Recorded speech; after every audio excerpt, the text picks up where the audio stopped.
ठीक है, हम लोग पढ़ रहे थे वेक्टर।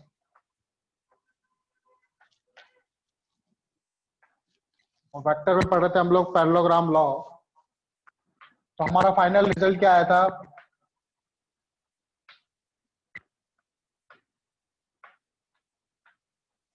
ठीक है, मान लो दो वेक्टर है, ये ए वेक्टर, इस तरफ बी वेक्टर, ये एंगल थीटा है, तो इन दोनों के बीच जो रिजल्टेंट होगा वो इसका डायगोनल रिप्रेजेंट करेगा, दैट इज आर वेक्टर होगा ये। ठीक है, तो आर वेक्टर का जो एंगल था, तो मैग्नीट्यूड आर का कितना आया था हमारे पास? A square B square 2ab cos theta. ठीक है, जैसे ट्राइंगल लॉ को निकाला था हमने, सेम वैसे ही हम लोग इसको निकालेंगे। आर बराबर A square B square 2ab cos theta. फिर इसका एंगल, कितना एंगल बना रहा है ये आर वेक्टर ए वेक्टर से? देखो ये वाली साइड कल याद हो आपको बी साइन थीटा आई थी, और ये यहां से लेके यहां तक पोर्शन कितना आया था आपका? बी कॉस थीटा आया था। ठीक है, तो ये अल्फा कितना हो जाएगा? अगेन यहाँ पर जो अल्फा होगा tan अल्फा इक्वल टू हो जाएगा B sine theta divided by A plus B cos theta. ठीक है, A sine theta divided by A plus B cos theta and tan beta. Beta कौन सा एंगल होगा यहाँ पे? बीटा आर वेक्टर का बी वेक्टर के साथ एंगल। देखो यहाँ पे दोनों के टेल टेल कंबाइन हो रहे हैं, तो दिस एंगल इज बीटा। तो tan बीटा हो जाएगा आपका, जहां पर ए आ रहा है बी बी कर देंगे वहां पे, जहां बी आ रहा है वहां पे ए कर देंगे, तो क्या हो जाएगा? A sine theta divided by B plus A cos theta. ठीक है, तो वही सेम रिजल्ट है ट्राइंगल लॉ और वेक्टर लॉ, पैरेललोग्राम लॉ, जो लगभग दोनों एक ही है, दोनों के रिजल्ट एक ही आते हैं। ठीक है, आपको कौन सा लॉ लगाना है, आपको जो इजी लगता है वो लॉ लगा सकते हो आप। दोनों ही यूज होते हैं किसके लिए? दो वेक्टर को ऐड करने के लिए। सिर्फ ये जो लॉ है उसको सिर्फ हम लोग दो वेक्टर को ऐड करने के लिए ही यूज करते हैं।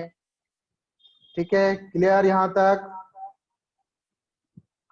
अब जैसे क्वेश्चन ले लेते हैं हम लोग चाहें तो।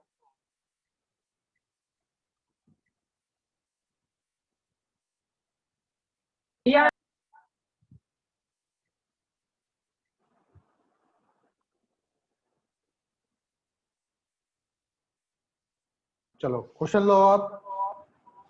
क्वेश्चन है एक 5 न्यूटन का वेक्टर है, सॉरी 10 न्यूटन ले लेते हैं। 10 न्यूटन का ये फोर्स वन को रिप्रेजेंट कर रहा है F1, और इसके 120 डिग्री के एंगल पर एक दूसरा फोर्स लग रहा है F2, इसकी वैल्यू है 5 न्यूटन। मुझे बताना है कि रिजल्टेंट फोर्स कितना होगा, और ये एंगल कितना है? 120 डिग्री। रिजल्टेंट फोर्स कितना होगा? एक फोर्स ऐसे लग रहा है, एक फोर्स ऐसे लग रहा है। रिजल्टेंट फोर्स क्या होगा, और जो रिजल्टेंट आएगा उसका इस फोर्स के साथ क्या एंगल होगा? Find resultant force, find resultant force and angle between angle of resultant vector from 10 Newton force from F1 लिख दो। F1 वेक्टर के साथ इसका कितना एंगल होगा? चलो बेटा ये क्वेश्चन करो आप लोग। तो सबसे पहले तो देखो इनका रिजल्टेंट कहां पर होगा। दोनों के टेल टेल कोइंसाइड कर रहे हैं, तो हम क्या करेंगे? इससे पैरेललोग्राम फॉर्म करेंगे। ऐसे पैरेललोग्राम फॉर्म होगा, ऐसे ऐसे, ये इनका रिजल्टेंट हो जाएगा इस तरफ, दैट इज आर वेक्टर। मुझे इस आर को निकालना है। यहां पर ए कितना है? ए कौन होगा? किसको ले? ए 10 को ले, 5 को ले? तो वो आपके ऊपर डिपेंड करता है। मैं ए ले लेता हूँ 10 को, और 5 को ले लेता हूँ 5, और दोनों के बीच में एंगल कितना? 120। थीटा कितना होगा? 120। सॉल्व करो अब इसको, ये फॉर्मूले में डाल दो। r इक्वल टू होता है a square b square 2ab cos theta. इस फॉर्मूले में वैल्यू डाल दो a और b और थीटा की, then you will get the answer. तो r इक्वल टू a कितना है मेरे पास, a है मेरे पास 10, तो 10 का स्क्वायर लिख दिया। b कितना है, b 5 है, तो 5 का स्क्वायर लिख दिया, plus 2 into a into b। a कितना है 10, b 5 है, cos थीटा, cos थीटा मतलब cos 120। ठीक है, सॉल्व करो और फर्दर। 10 का स्क्वायर होता है 100, 5 का स्क्वायर होता है 25, प्लस 2 इंटू 10 इंटू 5 50 हो जाएगा। और cos 120 की वैल्यू मैंने अभी बताई कितनी होती है, cos 120 की वैल्यू -1/2। -1/2, 2 से 2 गया 100, ये कितना हो जाएगा 125 माइनस 50। 125 माइनस 50 कितना होता है बेटा, 75 75 होता है ये। ठीक है, 125 माइनस √75 आएगा, सॉरी √75 का मतलब होता है 5√3। तो आपका आंसर आएगा 5√3 न्यूटन। अब मुझे निकालना है कि ये कितने एंगल बना रहा है। ठीक है, कौन सा एंगल, ये वाला, इसे अल्फा बोलेंगे। यहाँ पे बी कौन है 5, ये वाला angle alpha.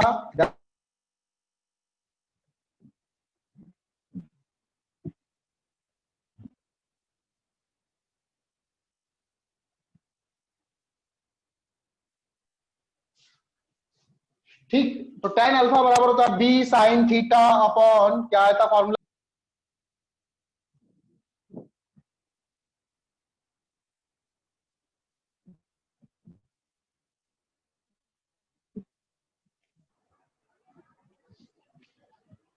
a plus b cos theta होता है। तो फॉर्मूला b क्या है यहाँ पे 5 साइन थीटा, थीटा कितना है 120 डिग्री, कितना एंगल है 120। a कितना है आपका 10 प्लस b कितना है आपका 5 cos 120। अभी मैंने वैल्यू बताई साइन 120 की वैल्यू कितनी होती है और cos 120 की वैल्यू कितनी होती है, रख दो। Sine 120 √3/2 divided by 10 plus 5 cos 120 की वैल्यू होती है -1/2। ठीक है, सॉल्व करो इसको, देखो कितना आएगा, 20 हो जाएगा ना, ये एलसीएम लोगे तो 20 माइनस 5 नीचे आएगा 20 माइनस 5 डिवाइडेड बाय 2, और ऊपर क्या होगा, ऊपर हो जाएगा 5√3/2। ये 2 से 2 कैंसिल हो जाएगा, तो क्या आएगा देखो 5√3 डिवाइडेड बाय 15, तो 15 3 जा, तो √3/3। 3 को क्या कैसे लिख सकता हूँ, √3 इंटू √3 लिख सकता हूँ। तो नीचे 3 है, इसको ऐसे लिख सकता हूँ √3 इंटू √3, तो उससे क्या होगा, एक √3 कैंसिल आउट। Yes sir. तो tan अल्फा इक्वल टू क्या हो जाएगा आपके पास 1/√3। अब tan की वैल्यू 1/√3 कौन से एंगल पे आती है 30 डिग्री। 30 डिग्री पे। तो अल्फा कितना हो जाएगा आपका, अल्फा हो जाएगा आपका 30 डिग्री। आया समझ में, यस सर। आया बेटा, यस सर, यस सर। किसी को डाउट। अगला क्वेश्चन नोट करो, मैं नहीं लिखाऊंगा, मैं सिर्फ बताऊंगा। क्वेश्चन लिखो, अ बॉय मूव, सभी लिखो, a boy moves 4 metre south, a boy moves 4 meters south and then 5 meter and then 5 meter in direction of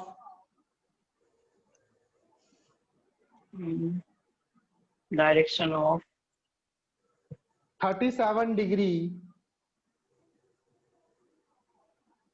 37 degree के साथ बात है। east of north.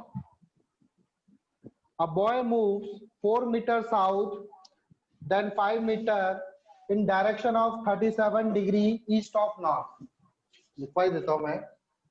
East of north. हाँ, east of north. Find resultant displacement.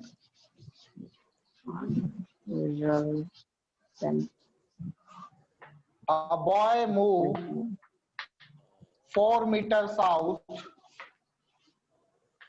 and then 5 meters in the direction of 37 degree east of north. Find displacement.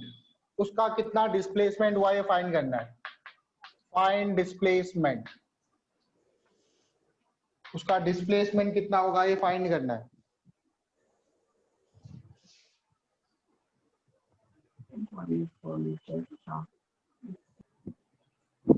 कैसे करेंगे? A boy 4 metre, अच्छा move नहीं लिखा मैंने, sorry. A boy move 4 meters south and then 5 meters in the direction of 37 degree east of north. तो सबसे पहले हम रूट लोग 63 सर। हाँ चेक करते बेटा, अभी मुझे भी आंसर याद नहीं है, अभी हम लोग सॉल्व करेंगे फिर हमारा आंसर आएगा। सबसे पहले डायरेक्शन बना लो। इधर होता है क्या? ईस्ट, इधर वेस्ट लेते हैं, ऊपर नॉर्थ और नीचे साउथ लेते हैं। तो कहाँ कहाँ पे चला देखो। अब बॉय मूव 4 मीटर, कहाँ है 4 मीटर? नीचे चला साउथ की तरफ, कितना? 4 मीटर। फिर उसके बाद 5 metre in the direction of 37 degree east of north. क्या मतलब है इसका? नॉर्थ से 37 डिग्री ईस्ट की तरफ। 37 डिग्री। तो देखो आप यहीं से बनाओ, यहां से बनाओगे तो फिर गड़बड़ हो सकती है आपकी। यहीं से बनाओ 37 डिग्री ईस्ट ऑफ नॉर्थ। तो नॉर्थ से ईस्ट की तरफ ये एंगल होगा कितना? 37 डिग्री। 37 डिग्री। ठीक है, ये कितना आया? 5 मीटर आपका।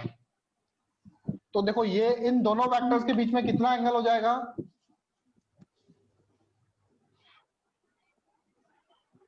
143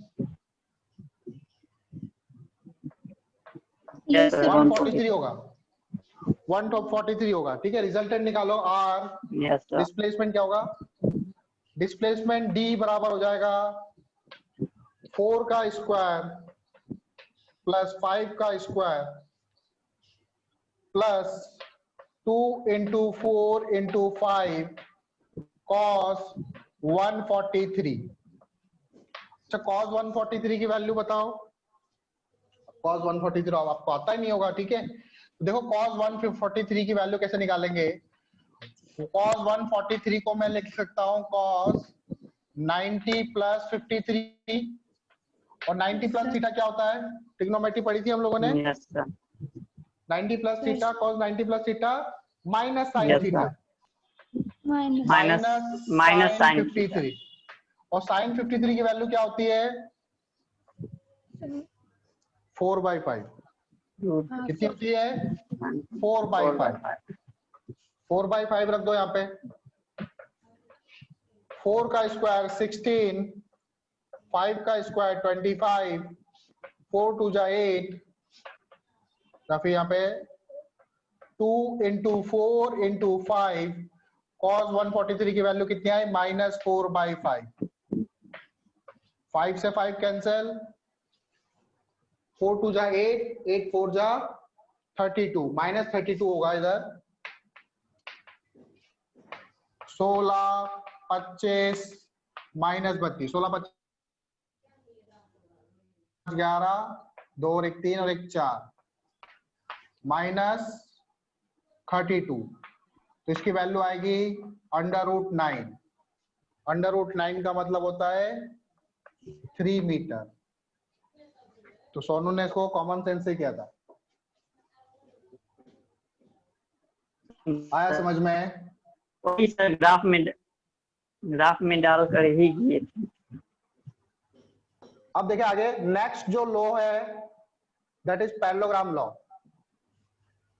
नेक्स्ट सेकंड लॉ जो है इसका, थर्ड लॉ सॉरी, तो पैरेललोग्राम लॉ और ट्रायंगल लॉ तो दो वेक्टर को ऐड करने के लिए यूज करते हैं। और मान लो दो से ज्यादा वेक्टर हो तो उनको कैसे यूज करेंगे, उनको ऐड कैसे करेंगे, तो उनको उनको ऐड करने के लिए हम लोग लगाएंगे पॉलीगन लॉ। तो तीसरा जो लॉ है वेक्टर एडिशन का वो है आपका पॉलीगन लॉ। पॉली मीन्स होता है बहुत सारे, मल्टीपल, और गॉन मीन्स होता है साइड। ठीक है, साइड को बोलते हैं हम लोग गॉन। तो मान लो आपके पास बहुत सारे वेक्टर है, जैसे एक वेक्टर ये है ए, एक वेक्टर इधर रखा हुआ है, मान लो ये बी वेक्टर है, ऐसे मान लो ये सी वेक्टर है, इधर ये डी वेक्टर है, इधर मान लो ये ई वेक्टर है।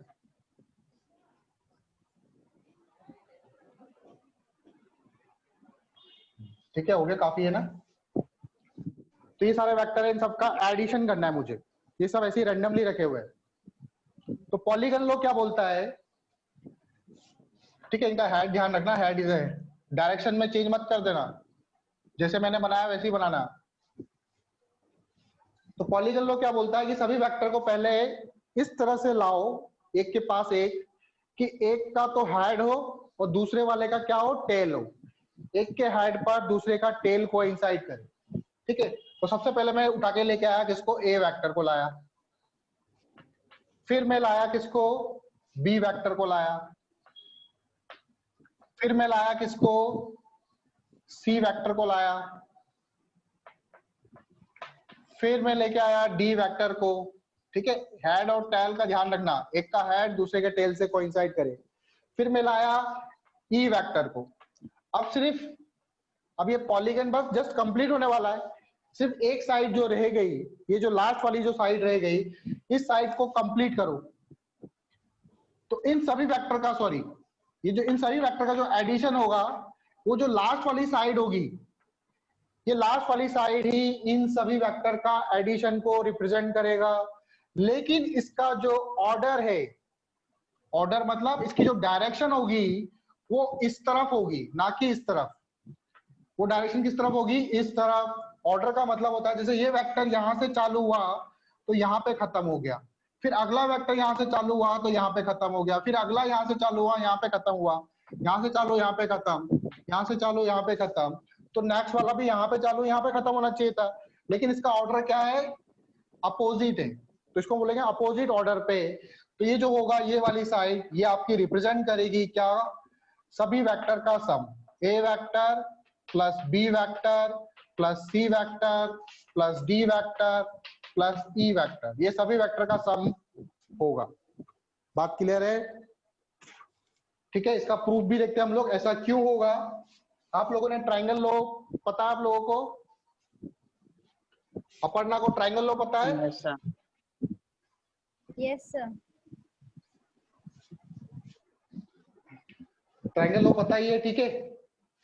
तो ट्रायंगल लॉ पता है तो कोई दिक्कत नहीं आएगी। फिर अब इसका प्रूफ देखो, प्रूफ भी यहीं पे बता देता हूं। सभी वेक्टर को भूल जाओ, सी डी ई सबको भूल जाओ, सिर्फ ए और बी को देखो। ए और बी का जो रिजल्टेंट होगा, ए ऐसे बी ऐसे, ए और बी का रिजल्टेंट किधर होगा, ट्रायंगल लॉ क्या बोलता है, क्या ये वाली साइड रिप्रेजेंट करेगी ए और बी का रिजल्टेंट? तो ए और बी का रिजल्टेंट कौन सा होगा, ये वाली साइड। इसको मैं बोलूंगा R1 वेक्टर।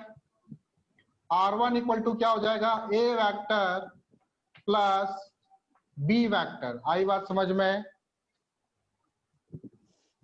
Yes. अब क्या करोगे आप, नेक्स्ट सिर्फ R1 को देखो और C को देखो, बाकी सबको भूल जाओ, ए बी का काम खत्म। ये भी तो वेक्टर ही आया, ए और बी को जोड़ेंगे तो वेक्टर को वेक्टर से जोड़ने पर वेक्टर ही मिलता है। तो ये भी क्या है, वेक्टर है R1। और C को देखो, R1 ऐसे है, C ऐसे है, तो इन दोनों का रिजल्टेंट कौन होगा, क्या ये वाली साइड होगी? तो ये वाली जो साइड होगी ये क्या रिप्रेजेंट करेगी, ये रिप्रेजेंट करेगी दैट इज R2 को, और R2 बराबर क्या हो जाएगा आपका R1 प्लस C वेक्टर। आया समझ में? फिर R2 को देखो और D को देखो, तो R2 और D का जो रिजल्टेंट होगा कौन होगा, ये वाली साइड, इसको बोल दो R3 vector. R3 equal to क्या हो जाएगा आपका R2 प्लस D वेक्टर। अब कौन बच गया आपके पास, सिर्फ R2 बच गया और E बच गया। तो ये वाली जो साइड है,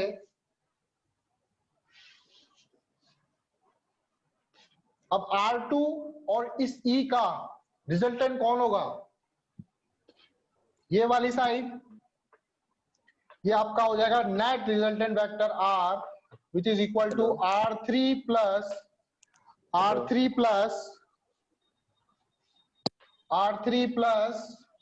E वेक्टर। क्या हो जाएगा ये R3 प्लस E वेक्टर हो जाएगा। हमारे पास टाइम कम है, 2 मिनट है। ये चीज समझ में आई? नहीं हो जाएगी आप लोगों की, आपकी क्यों नहीं, आपकी क्यों नहीं होगी? दिन रात थोड़ी फुंडल करते रहेंगे, जाके बस वही तो करना है। हो गया हो तो सुबह सुबह सब कुछ। R3 बराबर R3 इक्वल टू क्या हो जाएगा, R3 तो है R2 प्लस डी, तो R3 को मैं क्या R2 प्लस डी लिख सकता हूं, तो R2 प्लस डी लिख दूंगा, और E तो ऑलरेडी था ही। R2 को क्या लिख दूंगा, R2 तो मेरा R1 प्लस सी है, तो R1 प्लस सी लिख दूंगा इसको मैं, प्लस डी प्लस ई। और फिर R1 को देखूंगा, R1 क्या है, R1 तो आपका A प्लस बी है, A plus B plus C plus D plus E. ठीक है, तो ट्रायंगल लॉ की मदद से ही हम लोग पॉलीगन लॉ को प्रूफ करेंगे। आया समझ में? किसी को डाउट है? No sir.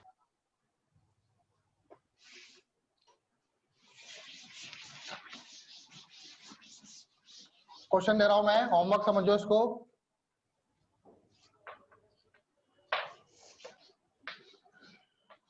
एक वेक्टर ऐसे, एक वेक्टर ऐसे, एक वेक्टर ऐसे, एक वेक्टर ऐसे, ए बी सी डी, ये दे रखा है मुझे,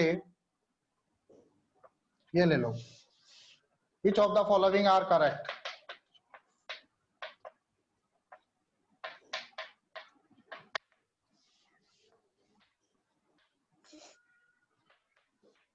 number 1, A B vector plus B C vector क्या ए सी वेक्टर होगा? A D vector plus D C vector क्या ए सी वेक्टर होगा? A B vector plus B C vector equal to क्या A D vector plus B C vector होगा? Number D, A B vector plus B C vector minus C A vector क्या equal to 0 होगा? ये 4 option है, ये करना है आपको। एक से ज्यादा आंसर भी राइट हो सकते हैं इसमें। और अभी सही लग रहा है। ठीक है, इसको सॉल्व करना है, कल मुझे बताना है। ठीक है, ये भी सही है। अभी सही लग रहा है।